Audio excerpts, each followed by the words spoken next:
Okay, welcome to the first ever video podcast of the Remote Creative Podcast. And I'm here with my very first guest on the podcast, Emlynn Jones.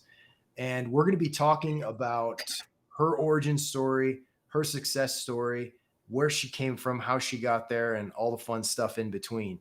And so I think this is going to be a very fun interview. And I'd like to welcome you, Emlynn, to the podcast. It's great to have you on. Hello, I'm so happy to be here. I'm so honored to be the first guest too.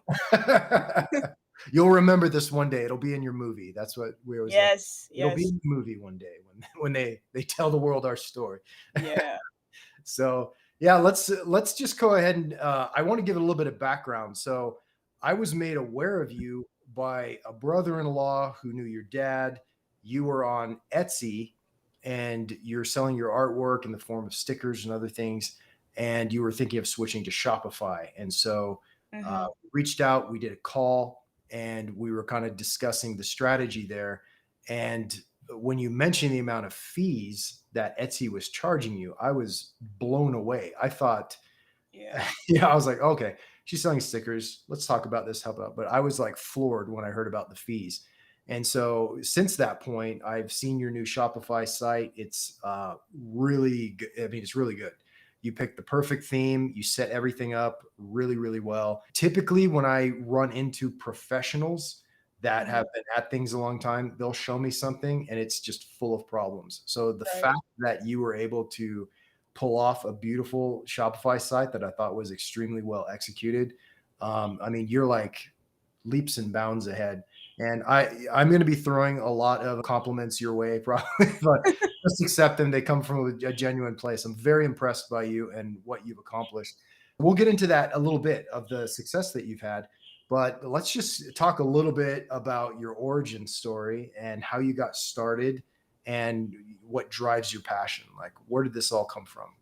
Gotcha. Well, I've been drawing my whole life. I've been drawing since I was itty bitty. I have like little notebooks from when I would doodle at church, just in bags in my closet. But I didn't really get serious about wanting to get better at drawing until eighth grade. Whenever Mm, I met a friend of mine who showed me her sketchbook, and I was like, "You can do that? Like, that's possible? You can make your own characters?" Like, it blew my mind. I didn't realize that just anyone could do that. And mm, then I was like, "Okay, new life plan. I'm gonna do this today." Like, literally the next day, I was like, "Okay, we're making Pinterest boards of things I need to learn, things I need to study. I'm right. gonna do a bunch of like still life drawings and like study art styles that I want to have my art look like." And I would set a timer and draw for 2 hours every night before I went to bed. Cool. And I still have some of those. They look really bad, but they helped me a lot. And I can see from page to page, like, wow, I remember understanding this concept from just like this line. I was like, wait a minute, I understand how that works now. And so that slowly has built up since eighth grade to now. I think that was around 2016. So it's been like 6 years. And I've always wanted to sell stickers and sell art of some kind. So I've actually had like a backlog of sticker designs like for years. Mm, So some of the first ones I set up for my shop were designs I made like 3 or 4 years ago. Because I was like, man, if I make stickers, I want this to be a sticker. And so I was like, wow, I can actually use them now because I'm actually starting a shop. But it was a New Year's resolution for this year to make a Etsy shop, to give it a mm. try. So I did that this February, February 5th. I started my shop, Awesome. and it's just been growing since. Wow. I mean, that's not a very long time to Yeah, get. I know. It's been insane.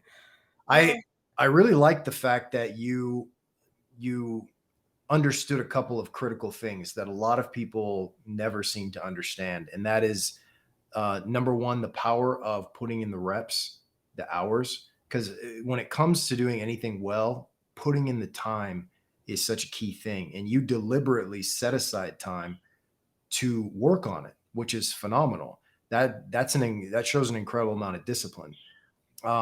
And some people, they're like, it sounds like too much work, and that's why they'll never succeed.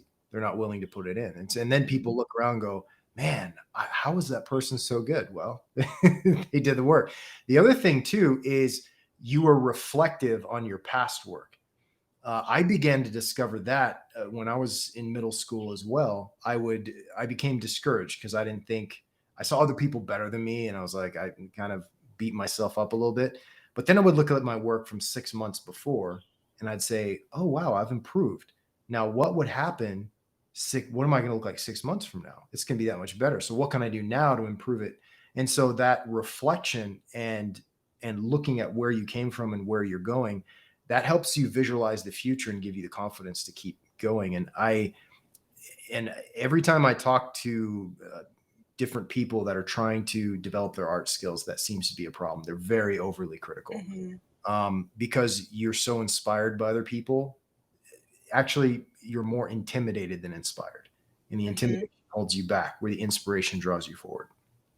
So I really picked up on those behaviors. I can certainly identify with those, and that's phenomenal. So stickers, you've always what was it about stickers that captivated you? So did you purchase and collect stickers? Were you kind of into that world, and what made you want to do your own?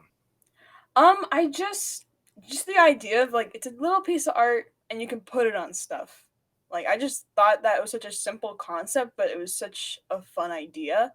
Hmm. And I don't know, just the concept is so simple. I was like, why can't I do it? And I would collect like little Sanrio like Hello Kitty stickers and like pretty much any kind of sticker sheet I could find anywhere. Um yeah, I just have such a love for stickers. And I don't completely understand why. I think it's just fun to peel and stick it on things. And I know a lot of other people have that where they're like, "Oh, it's just so fun to just like finally The use water it." bottles are covered with. Yeah, yeah. So many people have stickers all over their water bottles. Whenever I get orders, a huge amount of the time when they leave a note, they're like, "I just got a new water bottle," and so I went and did some sticker shopping. Oh, nice. But yeah. Yeah, so they're damaging their old water bottle, or they're getting a new one, or switching to a different style.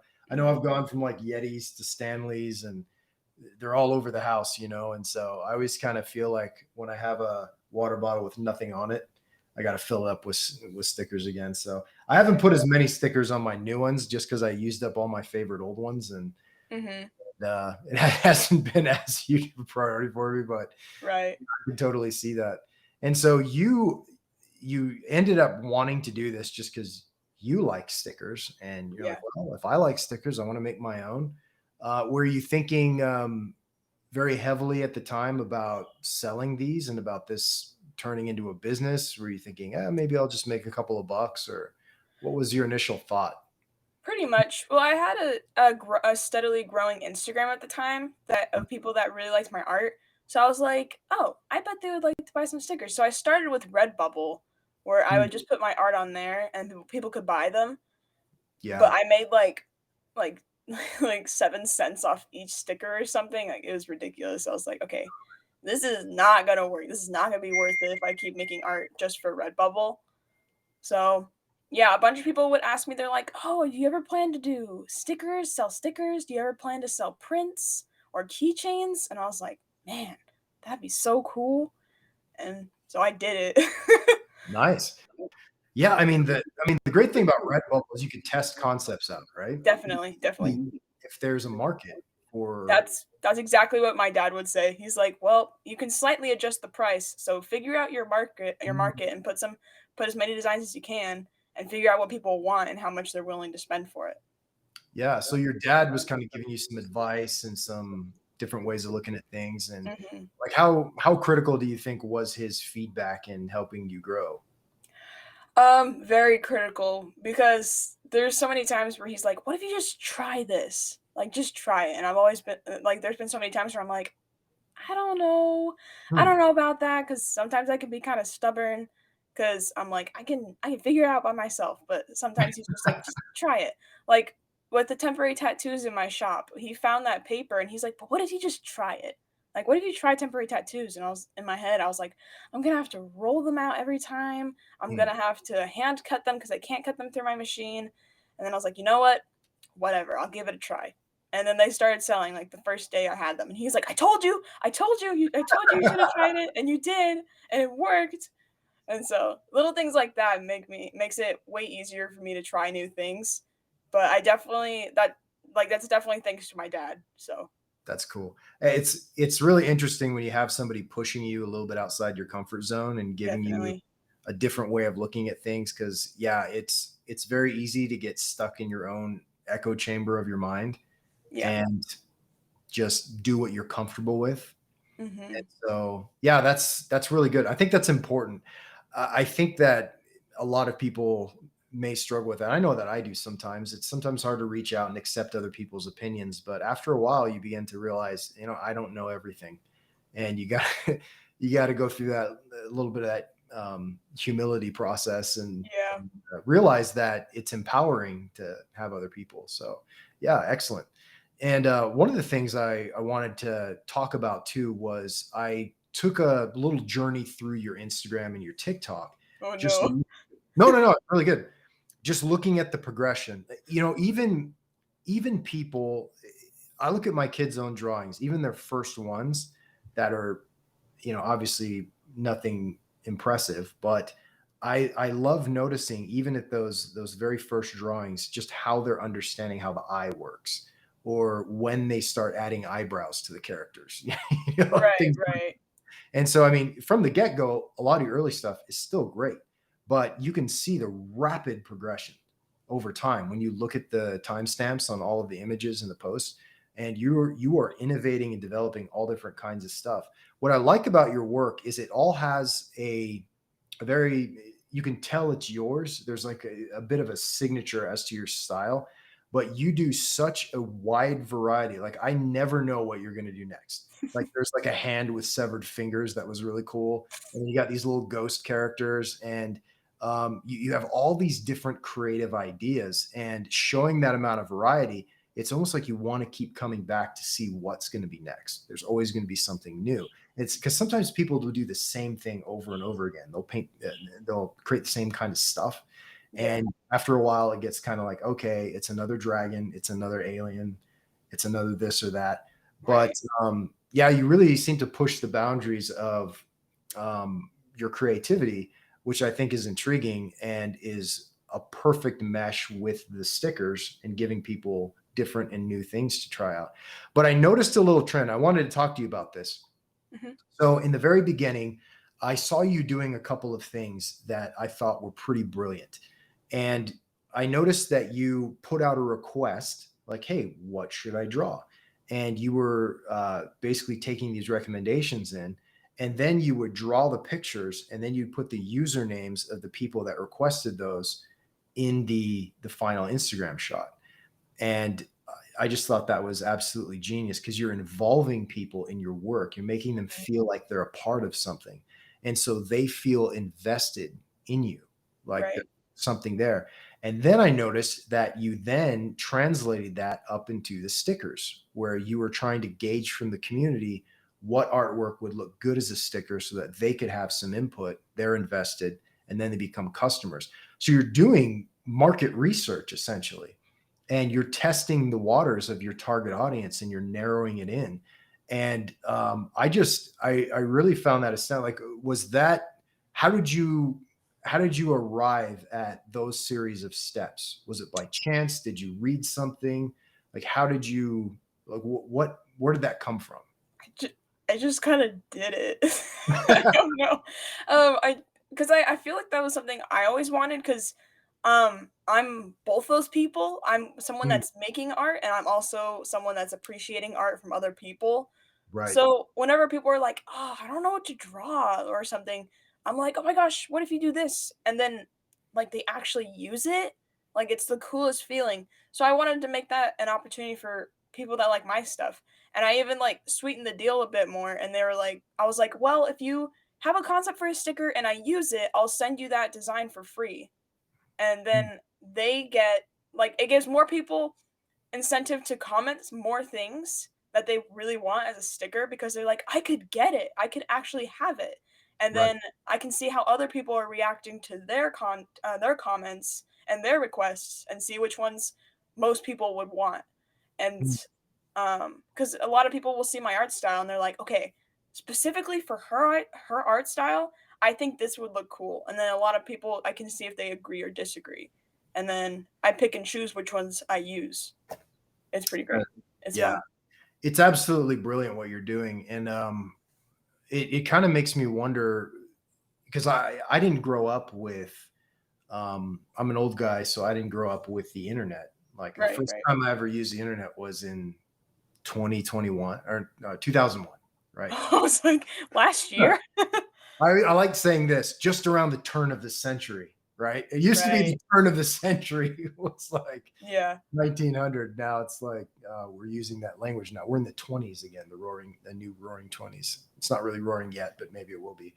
But yeah, it's kind of an amazing thing just hearing you talk about that because a lot of people don't do that kind of market research and you could say well you've kind of stumbled onto it but there's a lot of people and I think this is a really critical lesson. A lot of people are experiencing what you're experiencing on a daily basis but very few people actually recognize the value of what they're seeing. Does that Mhm. make sense? So I what think so. happened was is you were seeing things, you were seeing a path to success that many people have maybe right under their nose at this very moment that they're just not seeing. But having the ability to see that and then take advantage of it and I don't want to say manipulate in a bad way, but to actually utilize it Right. in a way that can turn into a career and something successful, I think is absolutely phenomenal. That's a very um, just wonderful character trait and attribute to have. And I think that's going to serve you very well going forward. Um, what a lot of people, what I deal with branding, what a lot of people don't understand is the power of discovering a target audience and what their core needs and desires are, discovering what their pain is, and Mhm. developing a cure for that pain. And now you may say, well, what pain is cured by stickers? And I don't mean pain like, ow, something No, hurts. yeah, yeah. You know what I'm talking about? Yeah. And so you discovered a need and a desire, and part of the product seems like it isn't so much the sticker itself, but it's the experience.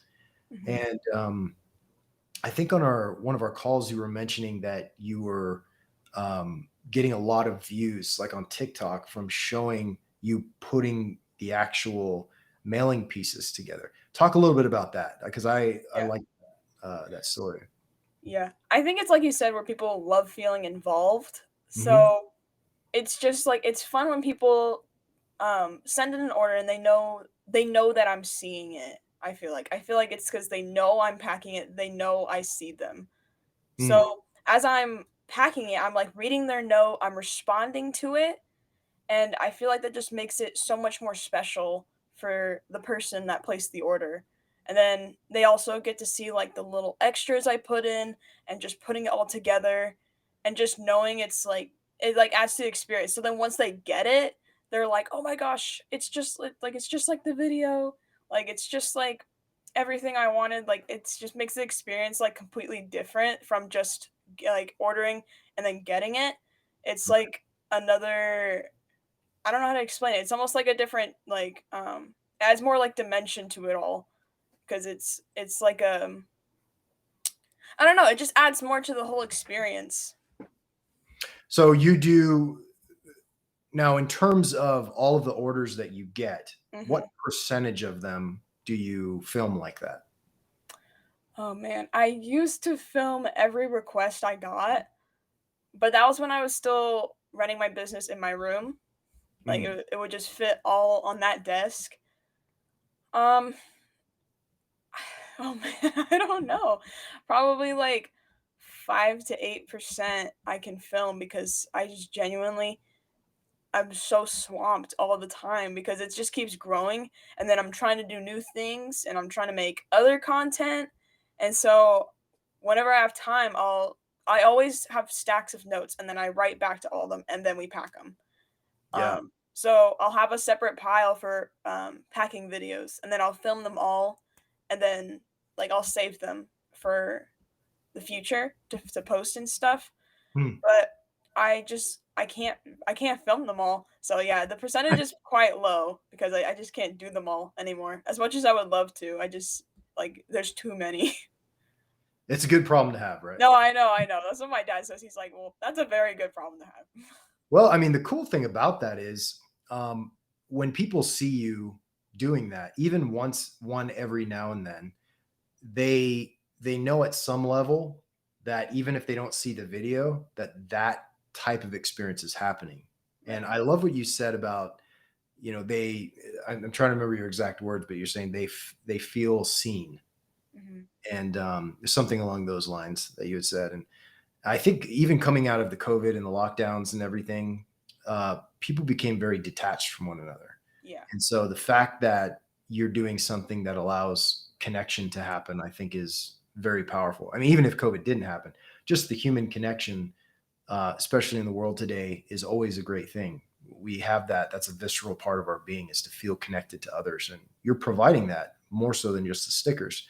But also, it seems that just seeing that happen, there's two things. One, I already kind of mentioned, everyone feels like even if they don't see the video, they're having that experience. But number two, there's the possibility that if they place an order, that they could be seen in Right. the future. There's a chance, almost like a lottery, right? Mhm. Just the fact that they engage with you opens up the possibility. If they don't get it, it's fine because they know there's that connection there. But it's kind of a nice little surprise because Mhm. even if they've seen the shipping process, they're like, that looks like an amazing experience. I want to get one of those envelopes and open it with confetti and all these fun prizes Right. and things like that. That's really cool. And so yeah, it's becomes an interesting problem, right? Where you're scaling a business because you have to change things, and sometimes it feels like the things that made you successful are now becoming less and less possible just because of growth. And every business, I think, experiences that as they grow. And so, what types of things have you done as your business has grown to kind of adapt to that growth? Have you made any? And I always like to talk about this, but have you made any mistakes, things that you regretted doing that you fixed earlier on, or what are some of the challenges that you faced and how did you deal with those types of things? Mhm. I think one of the main challenges I've faced is just lack of time and just figuring out time management. Um, while I have faced tons of little like challenges day to day just with orders and with like learning new processes of like packing new things, I haven't I somehow haven't had like a big like slap in the face challenge yet. Hmm. Which my dad is like, "I'm waiting for it to happen. I'm waiting for your big fail so He that you knows. can real." I know. He's like, "I'm waiting for your big failure so that you can realize, like, it's not all as solid as it looks, because it can be fragile at This has been times." too easy for you. It's not like, it's obviously had challenges, but there hasn't been, like, I don't know, there hasn't been, like, something huge Yeah, yet, but that's also because my business is still young, so true. I haven't had it for a super long amount of time. So, yeah, like, my dad's like, "Just wait, your printer's gonna, like, completely break down or something, you won't be able to print stickers, or, like, a company you buy your supplies from is just gonna go out, and then you won't be able to make stickers Mhm. or something." Um, but I've faced challenges because for a long time I was working um for after school um place for my job, and I was also doing this Etsy shop thing. So every morning I would get up at 6 and just like pack and pack and pack until I went to work, and then I'd come home and pack and go to bed. Hmm. And like, that was hard. Like, that's part of growing, Yeah. but it was not easy. But I am waiting for my big slap in the face challenge.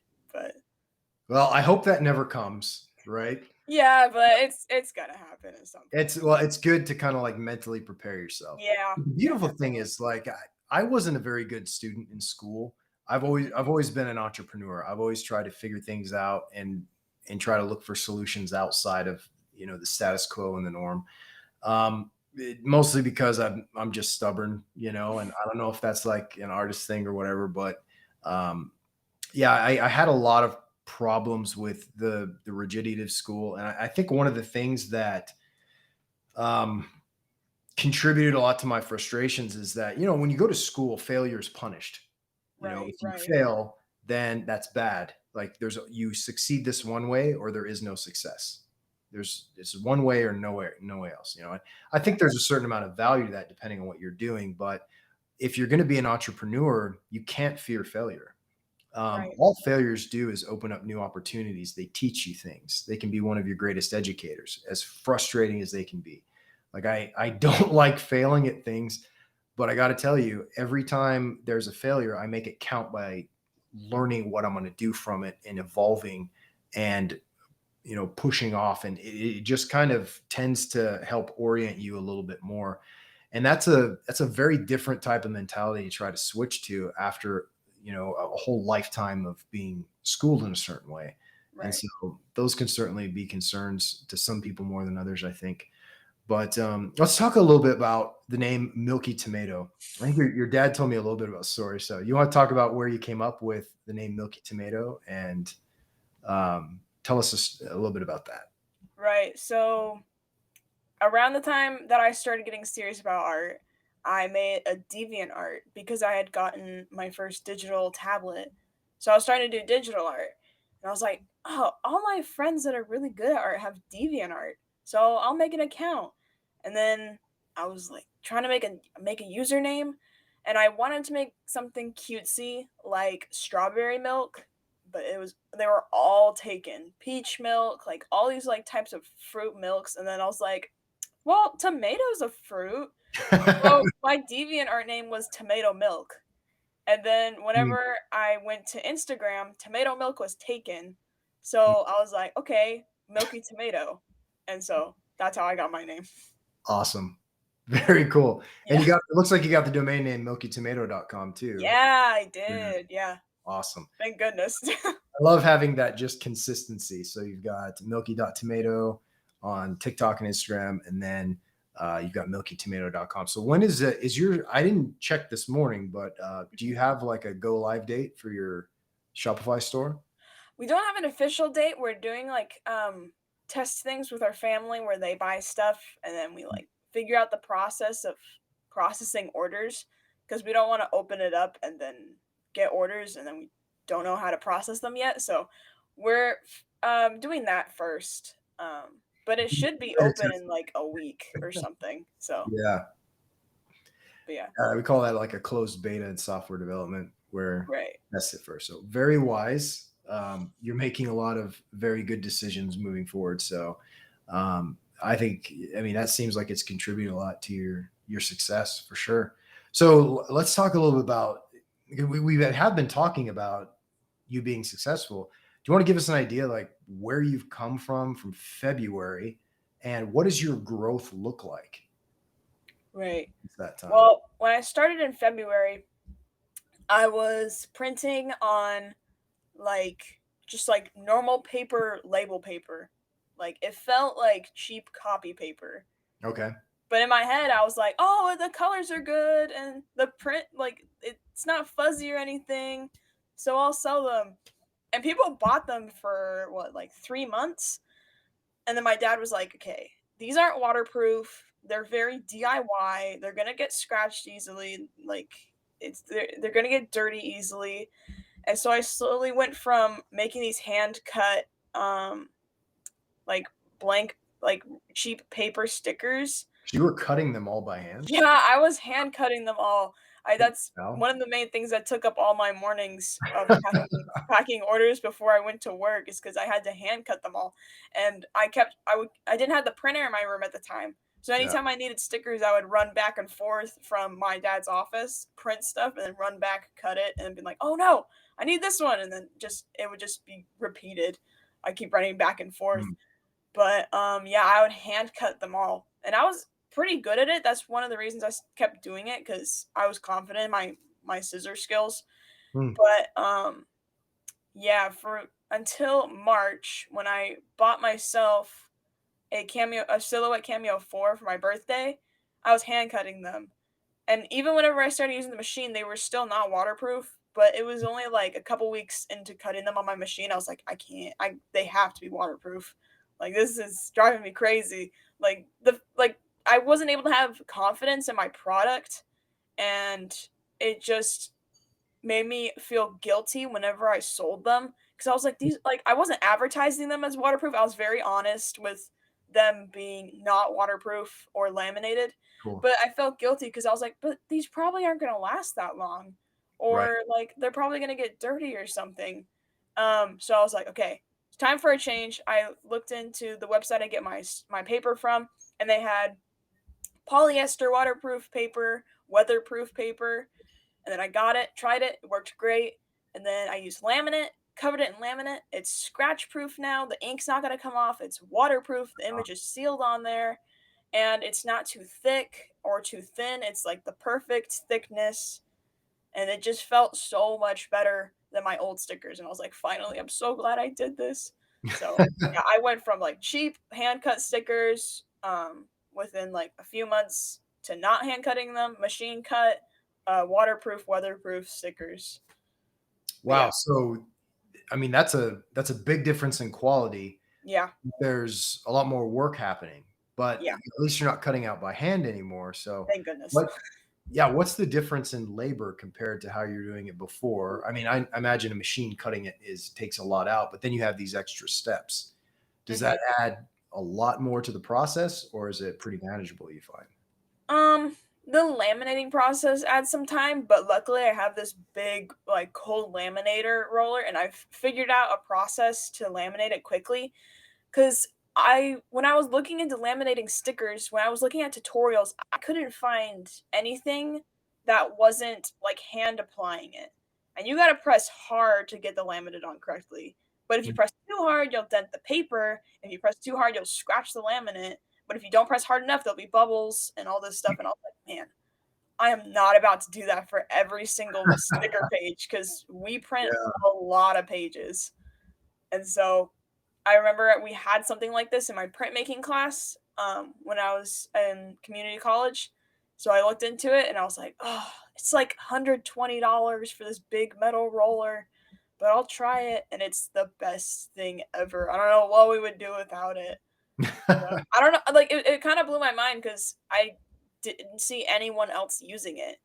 And everyone else was hand applying it or using like tiny rollers. And I'm like, dude, Mm. just get one of these big cold laminators. They're so great. And it's so easy and fun to just roll it through. So how long did it take you? So you start out with Redbubble, Yeah. then you're going to cutting them out by hand. Like, why did you transition to that, and how long were you on Redbubble before you made that jump? I'm trying to think of whenever I first started selling stuff on Redbubble. Man, that was probably like 2017, 2018 maybe. Yeah. It just Redbubble didn't really take off. So sometimes I just don't even think about it. But yeah, the transition wasn't that big of a deal because I wasn't super focused on Redbubble after like a month of launching it because I wasn't making any noticeable revenue. So yeah. Did you go straight to Etsy after Redbubble? Yeah, but that wasn't for a few years. That wasn't for like Okay. 3 or 4 years. But yeah. What did you do I in the meantime? How were you I selling? was mainly just building my art skills, doing school, Okay. doing art commissions and building up some money. And then I started getting like all these like studio vlogs on my YouTube of people making stickers and having an Etsy shop, and I was like, I Hmm. gotta pick that up again. Okay, so you took a little break. Yeah, I was taking a break, but I was still making sticker designs.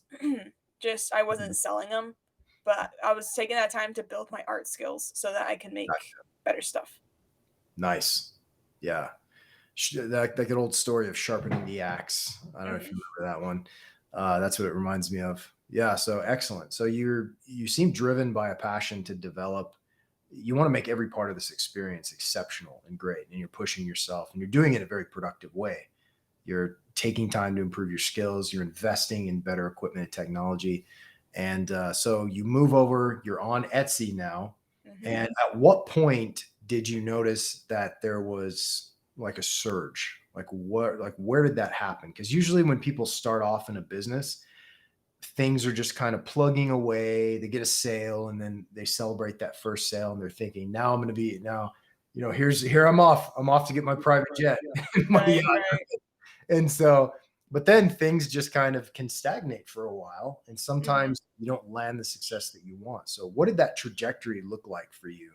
How, like, when did you start noticing things change? When did you start noticing an uptick? What contributed to that? Right. So I'm pretty sure my first launch day, I had 18 orders, which blew my mind Oh, because I yeah. was like, I thought I'd get like three or something, and Hmm. they'd all be family members, but it wasn't. Usually But what it is, right? yeah, but I mean, a lot of them were family members, but a lot of them weren't.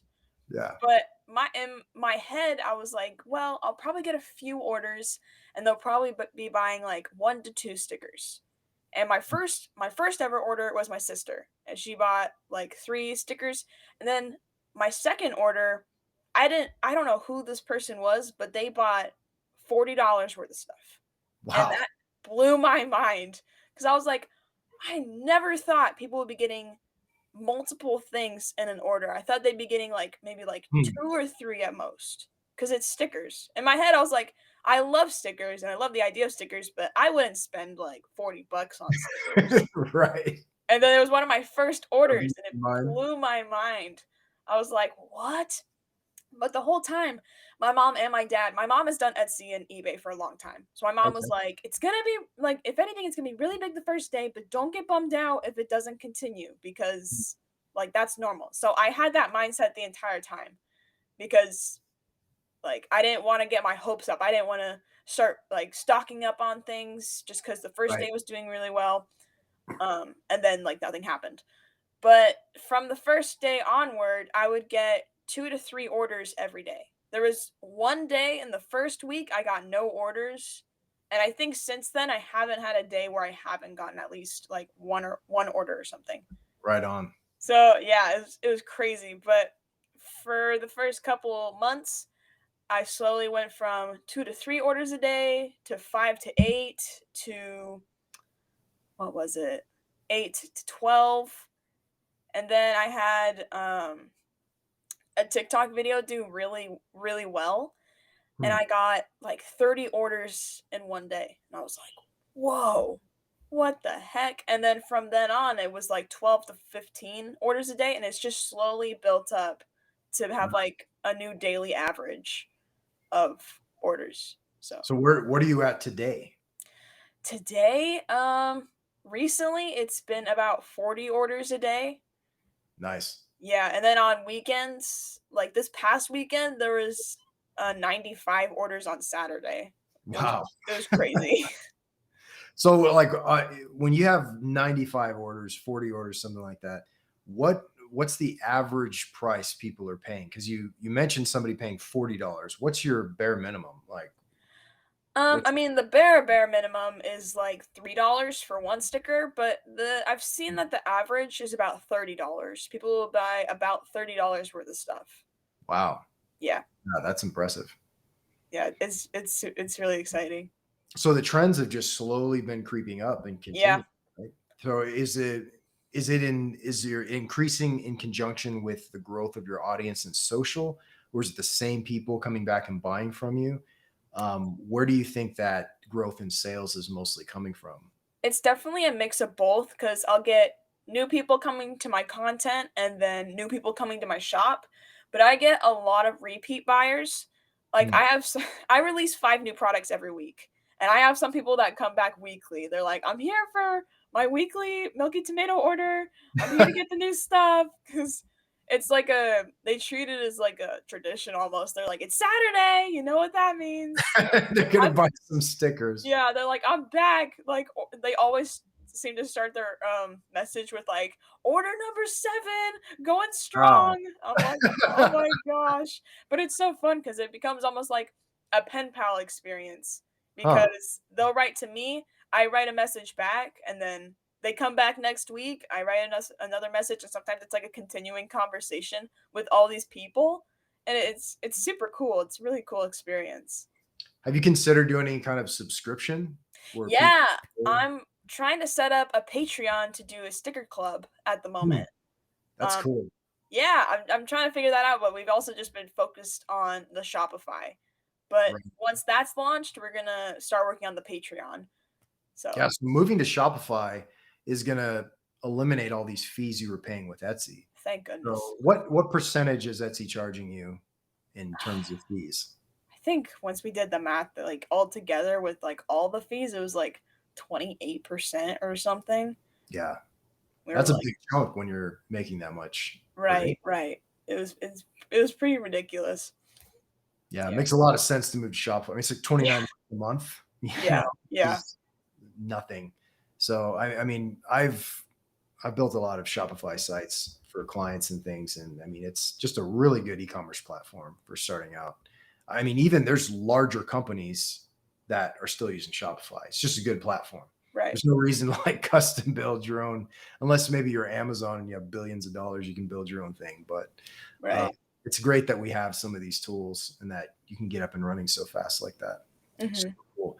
Yeah. So what do you think people are doing with all these stickers? Do you have any idea? I do, because some people send me photos, Are they and, just covering walls or what? What's that? some people will How send many me a water bottles do they have? yeah, I know, I don't know, man, but a lot of people will leave a message on what they're gonna use the stickers for, or Uh, a big chunk of them will be like, "I don't even know where I'm gonna put these, and I'm gonna be too scared to put them on something, but I'm buying them." But, I have every time someone sends me a picture, I take a screenshot, I keep it in my phone. So I have a lot of pictures of people putting them on their car, like on the back of their car or inside their oh, car. okay. Tons Yeah. of sketchbook covers, tons of notebook covers, water bottles. Some people put them on like the rim of their computer or like on the back of their laptop, Right. stuff like that. But I think it's the coolest whenever people put it on their car, because it's like, whoa, imagine if I'm driving down the road and I look over and I see my stickers on someone's car. Like, that'd be so cool. Have you had that happen yet? No, but I hope it does, because I get a big chunk of my orders are to all over Texas. So I'm waiting for the day that I'm just driving and I see it. But Yeah, oh, I oh experienced that when I was 19. So when yeah. I was 19, I did a logo for a radio station. It Oh, was cool. the Beach 96.5 in Corpus Christi, and they played really cool music. And so I was able to land that job. I actually just called them up, Yeah. and I love the radio station, and I wanted to see my logo out there in the world, something because I had done logos for other places, but never anything that scale. So I just said, I'll do it for free. I just wanted the exposure. And so, being 19 years old and for the first time driving down the highway and seeing my Beach 96.5 logo on the back of a car, it was kind of surreal, right? Yeah. And that was just in my own town there, but yeah, you'll experience that. I mean, you've already seen it. People have been so it's out there, but Yeah. then it's seeing it where you didn't put it out there. It's grown enough to where it's kind of becoming a little bit ubiquitous. You're starting to see things out there. So Right. that's a cool experience. Oh, go ahead. Oh, someone, I just remember this. Someone sent me a message the other day and they were like, "It wasn't me. I am a customer, but it wasn't me. I saw one of your stickers on the back of my stop sign." Oh, really? And I was that like I don't even know what I would do if I saw one of my stickers on the back of a stop sign, like somewhere like downtown or like in our neighborhood. But this person was like, "It wasn't me, but someone bought your stickers and put it on the back of our stop sign." Like, I thought that was so cool. Was that here in town or was that elsewhere? I'm not sure where it is. It was somewhere in the States, but I don't think it was in Texas. Wow. But Yeah. yeah. So little by little, I mean, Yeah. when you're selling that many stickers, eventually you're Right. you're going to kind of see them after a while, right?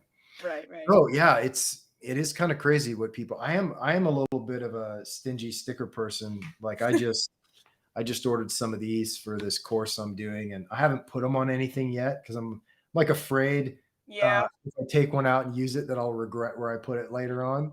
I But could I have that all the time. Yeah. Do any of your, so you, it seems like your customers kind of feel that way too. Is there anything you do to help them overcome that objection? I'm getting a bunch of these soon. They're sticker Hmm. books, but the paper is the same paper as the back of stickers. So you can Oh, take them off and place them inside, but since it's the same paper as like the back of stickers, you can just peel them off and use them. oh, that's genius. So So it's a sticker people, collecting book. you're gonna sell the collecting. So the oh, man, that is so amazing because then it ends up being like this own little. It's almost like a sketchbook in a way of someone else's work that you like, and now they can have their own little gallery of your work and have Yeah. all of their favorite things right there. And it's tactile, it's tangible. One of the companies that I'm a partner in is a journaling company. Mhm. And way back in 2008, we were the first journaling company to offer printed books to our customers. So we created a digital space where they keep their journal. But then when print on demand was just in its infancy, we offered these physical books. And I got to tell you, once people got their physical book and they held it in their hands, which is kind of the experience they're having with your stickers, they became fanatics. Like Yeah. the the fandom that was there, just having the app was one thing, but once they had the book, they were committed, and people buy those books year after year. People like to collect, and I Mhm. think that's something that you're tapping into, is that natural human desire to collect things and to build a collection, and they're using your artwork and what you're producing to do that. And Mhm. that's such a phenomenal thing. It's, you got to look at all the technology that had to exist to make this kind of thing possible, right? I mean, Right. people have collected stamps and coins and rocks for years and years, but now they can. You're creating a really unique way to collect art, and you're really resonating with your audience, and that's just a really phenomenal thing to see. Who would have thought stickers, right? Of all other things. That's what my dad always says. He's always like, "I would have never guessed," and I'm like, "I guessed it since middle school. I You're knew like, people I wanted felt stickers." that. You knew all along, Yeah, right? but, like, my whole family's like, "I would have never thought that with just stickers," and I'm like, "I mean, I've been saying this for years, guys. Stickers are great." That's cool.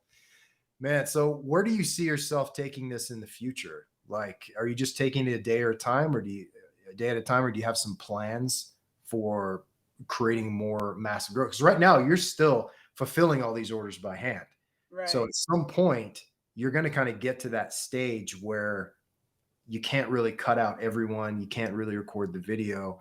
Have you given any thought to that? What you're going to do as you continue to grow?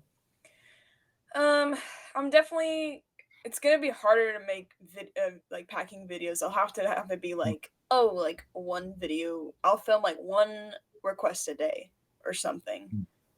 Um But luckily, I have family or and also 2 people I've hired, so they've been packing orders, so Right and on. making stickers, so that's taken a lot of time off my hands to focus on other things, like new product lines, um, because I keep trying to try new things. It's probably Yeah. because I did the tattoo thing, and I was like, "Shoot, my dad's right. I gotta try new things."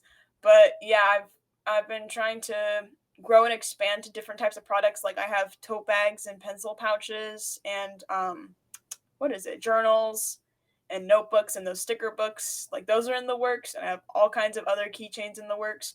So I'm Mm. able to focus on stuff like that because I have other people working on orders. But yeah, I definitely have to limit how many like request videos I'm doing, but I still hope to do a bunch in the future though, and not just like stop doing packing videos. But as for like plans for the future and stuff, I actually am working on stickers for wholesale for a game store downtown because which will be so exciting. It'll be the first time I'm selling like my stickers are being sold like in an actual store. Yeah, that's Yeah, it'll super be cool. yeah, it'll be super exciting. Like, it's still small scale, but, like, I'm excited for it to grow and hopefully have, like, multiple stores that are selling my Right. stickers, but, Because like you can just mass produce a ton, yeah, ship them out, and they'll pay you a bulk fee for all of those all at the same time. Yeah. right, right. But, yeah, those are my plans at the moment. That could be huge. What are some of the most significant lessons that you've learned through this whole experience? Like, what advice would you give to other entrepreneurs, maybe people that are seeing your success and are blown away by it, and they're trying to find their own path? What are some principles that you think have really been key points that have helped you succeed along the way? Well, self-discipline is definitely very important, because it can be so easy to just be lazy and just be like, "I am so tired, I'm so drained, I don't even wanna do anything," and you gotta get to the point where you just tell yourself to shut up and get back to work. Um, but yeah, discipline is probably one of the most important things I can say. I have a lot of these things I've learned from being in karate because we used to have Okay. yeah, we used to have these SWAT classes where it was we would do our lessons and then we'd come sit down and talk about life lessons and how we can apply both those things together. And I did Hmm. that for years. And a lot of those things, like a lot of my self discipline and a lot of my ability to focus and focus my energy on specific things and manage my time, has been thanks to that. And so while I learned that from karate and from other things, I've been able to apply it here and learn more about it because I'm actually applying it to something that's growing and something I'm able to turn into a career Hmm. for sure. But Yeah, yeah. that's really interesting. Like, I grew up doing construction Yeah. and building things with my hands. And what I learned later on, especially when this was made known to me by another professional who was asking me about what I did growing up, he goes, having the ability to build things in 3 dimensions, I guarantee you had an impact on your ability to conceptualize designs and other things like that. So it is kind of interesting how one hobby or one pursuit can reflect on another. Like, who would have Yeah. thought that karate and stickers have some kind of influence one upon the other, right? But Right. you got that discipline from somewhere. That's what I was going to ask, is like, where does the discipline come from? But that makes sense. I did a little bit of karate back in the day too. A lot of people have. I wasn't in it very long, but yeah, having getting that discipline from somewhere is definitely significant. And so you probably didn't think at the time that it was going to influence this business, but then you just discover along the way that Right. this discipline was required. So you drew on that past experience. You have some, and I think that's hard for some people because if someone doesn't have that kind of structure or something they can draw on for that discipline, it's like, where do they get that discipline from? Hmm. And I think that's a difficult question to answer for a lot of people. Do you have any suggestions on if somebody feels like they have a lack of discipline, a lack of motivation? Do you have any advice that you would give to them? I'd say like eliminating distractions is very important because I've had conversations like this with my dad where we have things like TikTok, which funny enough, that's one of the main reasons I've grown so much. But like the whole concept of TikTok where it's like you watch a short video, you scroll, watch a short video, scroll, like it's killing our attention spans Mm, and killing like it's like a way for you to turn off your brain and just like do things, like just like right. watch things and experience things. But things like that, it makes it so hard to wanna pursue long-term things. Like, it just becomes habit and you don't even realize it. Because that was the thing that I was struggling with during COVID. Hmm, I would just let my brain kinda turn to mush, not just with TikTok, but with these other things that I would use to captivate my time and my energy instead of putting that energy towards actually trying to grow and make something.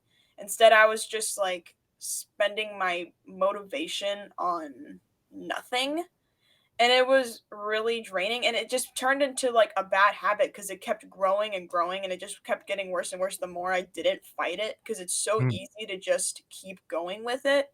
yeah. But, for finding, like, self-discipline, eliminating stuff like that, I would definitely say helps a lot.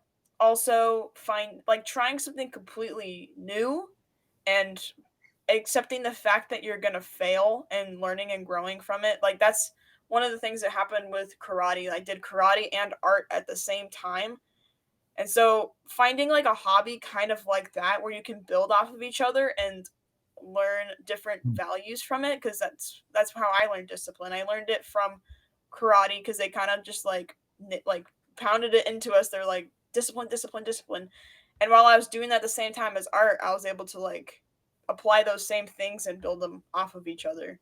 So definitely I would say like eliminating useless distractions like certain social media that's just going to waste your time and teach you the opposite of discipline, um, and trying new things so you have the opportunity to learn and grow and discipline yourself by learning a new skill.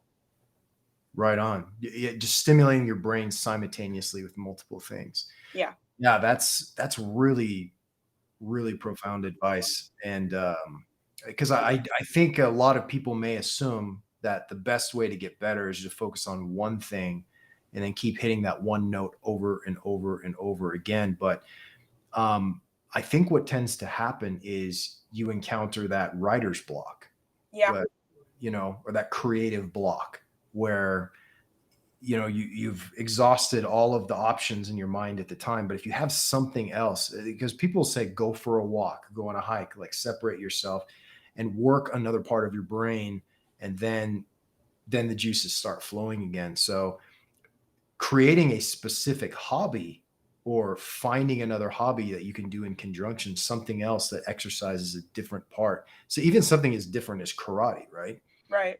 Can be mutually beneficial. And so you're tapping into both of those sources and you're keeping everything running. And so I think that's a really healthy piece of advice and a way to look at things. Very cool stuff. Would you be able to share your screen? Do you have any of your socials or any of your, do you want to you can give a preview of your new website if Let's you'd see if like. I have access You to a don't have to. computer. You can share your screen right there.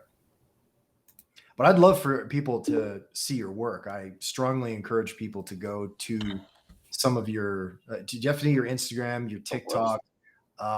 Even if you're not into the sticker industry or art or stickers in general, there's a lot you can learn just, I think, from studying the way that you interact with your audience. It's like a really great case study over a very short period of time as to how to engage with an audience on social media, develop a following and a passionate crowd that is consuming your content. And more importantly, I mean, they're putting money down on it, Mhm. significant, Right, significant right. amounts of money to be able to sustain like a very profitable business moving forward.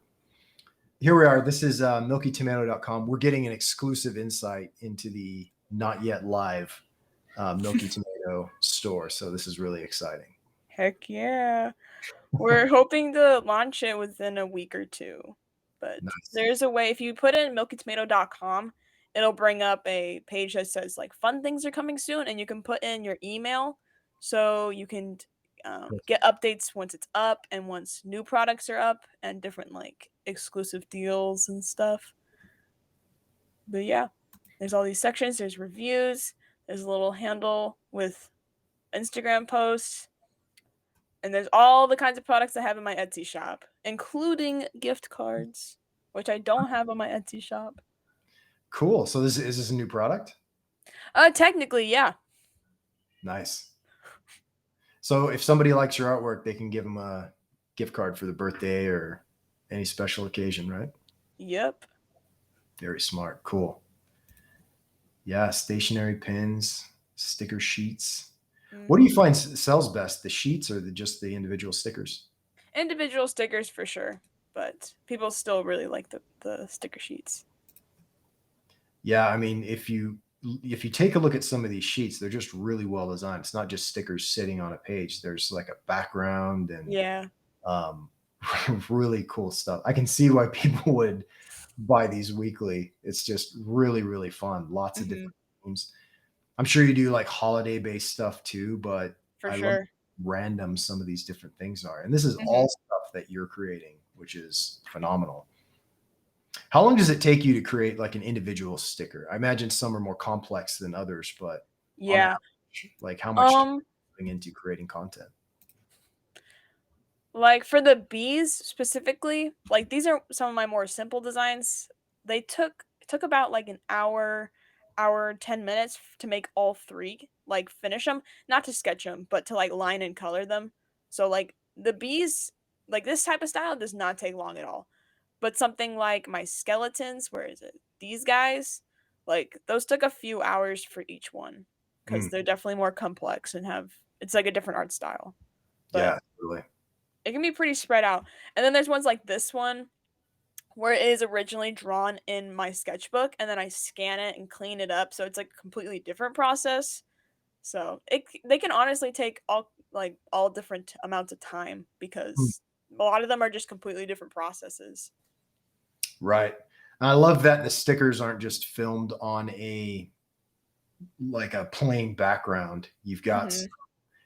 greenage back there. You've got a hand, which gives some context as to the size of the sticker, Right, right. and it definitely is more rich of an Mhm. experience. It feels like I could see myself holding that in my hand.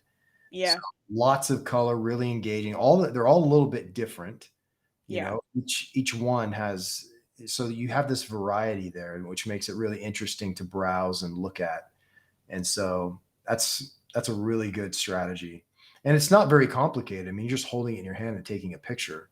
You're Mhm. not using any, it looks like any, you know, specialized equipment or anything that I can tell, unless you are. Nope. Nope. Just using my phone. But luckily, I have a Pixel 5. It has a very nice camera. So luckily, I Nice. don't have to do a ton of extra things aside from like on my phone editing. Yeah. So how many different stickers do you have total, like different pieces of artwork in total, would you estimate? I did the math a while ago because someone was asking me if I bought everything in your shop, how much would it cost? And so I had to figure out how Wow. many stickers I had. And in June, I had 160 something different types of stickers. Hmm. No, that was a few months, that was a couple months ago. So I'm not completely sure, but I wouldn't be surprised if it was like 150, 180 different designs. So So somebody was wanting, were they interested in buying everything or were they just I curious? guess I do have someone that has bought every single sticker I have, but yeah. It's like the Wh- same psychology of Beanie Babies Yeah, I know they're like, I have to have them all. or Pokemon, right? Yeah, but That's But yeah, funny. I have had some people that are like, "Just you wait, I'm slowly collecting all of them." But I have had 2 people try and, they got, like, majority of all my stickers, and then the ones they didn't get, I was like, I'm just gonna give them to you, man, like, you bought so much, you have to have them all." Do you find that a lot of the people that buy from you that they are also artists or aspiring artists as well? Or Yeah. what's their background? What's the age range of people that are purchasing these? I've noticed the age range is definitely, around, like, 13 to, like, Hmm. 25, and majority are I'm pretty sure majority are female, but I'm not completely sure. Hmm. Are they just people that appreciate the art, or are they? Do you find a lot of people doing their own art? Because I think on Instagram at least, I could see that it seems like a lot of other people that you had as followers and stuff that they had art that they did as well. Uh, Yeah, do you find that you have like a lot of other artists following you and purchasing? definitely. Yeah. Yeah. Especially since a good chunk of the people that buy from me, they're like, I'm putting this on my sketchbook, or like, I'm getting this because they remind me of like this character I have. So, yeah, a good chunk of my customers are artists as well. Have you given any thought to doing like doing stickers from other talented people in your circle, like allowing them to post some of their content as a sticker or see their own content reflected on your site, or do you pretty much want to keep it close to um, your particular designs? I've mainly kept it close to my designs, but I have like where was it? I have some things where it's like art of my friend's character that I made, but it's her character. Oh, okay. But I turned it into a sticker and I sell it. Oh, But nice. it's here somewhere. Somewhere in the sea of stickers and Yeah. artwork. Like this one. Like that's my friend's character. Oh, right on. Yeah. Yeah. And So I you have some just other things like that too. did a version of her character. Yeah, Hmm. cool. Yeah, Same really, with this really one. cool. So you've got stickers, tattoos, gift cards. You have keychains as well. Do you have any other plans to expand your product line? 100%. I Or have more washi tape on the way. I got oh, yeah. notebooks, sticker books, sketchbooks, and tote bags and pencil pouches, and different varieties of types of keychains, which Mhm. I don't really know how to explain that without giving it away, what it's gonna be. But yeah, I got tons of other things on the way and more acrylic pins and hopefully enamel pins in the future. Cool. So how do you determine what products that you're going to bring to market versus others? Like, or is it just more of like a guessing process, or is there a methodology that you use to gauge interest? A good chunk of it is me asking myself what I would buy because I'm also a customer. I buy from a lot of small businesses. So Hmm. I'll look at other small businesses and I'm like, "Man, I wish their art was on this product." And then I'll think, "Well, what would people want to see my art on, like what product would people want to see my art on?" And I also ask my followers, like I'll do giveaways and I'll be like, "Hey, the way you can enter by commenting like something you want to see from me in the future. It could be a sticker idea or a Well, product that's great. idea or just Yeah, something you want to see my stuff on." awesome. Yeah. So you use, instead of just saying, asking for a random comment, you're utilizing that contest to gauge what people are interested in. Yeah. So that's a really good strategy. I like that. Very cool. All right, we packed so much into this interview. Let's shift back here. We could look at your site forever because it's really cool artwork. But I'd like to give you the final word as to anything else you would like to say in regards to your personal journey. How if you have anything to say in particular to help inspire others, or advice, or anything you want, go for it. Well, you can find me on Instagram and TikTok with Milky.Tomato, Awesome. like the one up there. Um, as for a message, I had an order the other day where it was a dad ordering for his daughter, and he was asking me to give some kind of uplifting message because she's been bummed out about not wanting to draw recently. And what I would say to that person and to anyone else feeling like that, where they have like art block and they just feel like not drawing or trying, just trying something new and just keep going. It's such a simple term and everyone else uses it and it can be so overlooked, but like it's the one of the perfect it's like a perfect phrasing for it. You just got to keep going. Keep trying new things, keep working hard, keep practicing, keep doing all of it. Like I'm trying to figure out the best way to word it, but Hmm. making sure to keep trying new things and work hard and look at your old works to show yourself that you're growing and show yourself how much your work is paying off. Yeah, And that absolutely. applies to art and business. Excellent stuff. Awesome artwork. Yeah, absolutely. Follow Emlyn on TikTok, Instagram. Are you anywhere else? Are you mostly TikTok and Instagram? Mostly TikTok and Instagram. Okay. And then be sure to go and enter your email at milkytomato.com so you can be the first to see the website, go play around, get your weekly stickers, right? Yeah. We'll be really interested to follow your progress and your success as you go. And maybe in a future date, we'll have you on in a few years when you're a massive mogul in the sticker industry, right? That'd be And so so, cool. yeah, I'm really interested to see where you take this and where it goes. Definitely great to have you on. Thank you for taking the time. And Thank it you. was certainly a pleasure. So, hey, anyone else listening, I hope you got something out of this. There's a lot of great principles to pick up here. Now get out there and create some greatness. Heck yeah.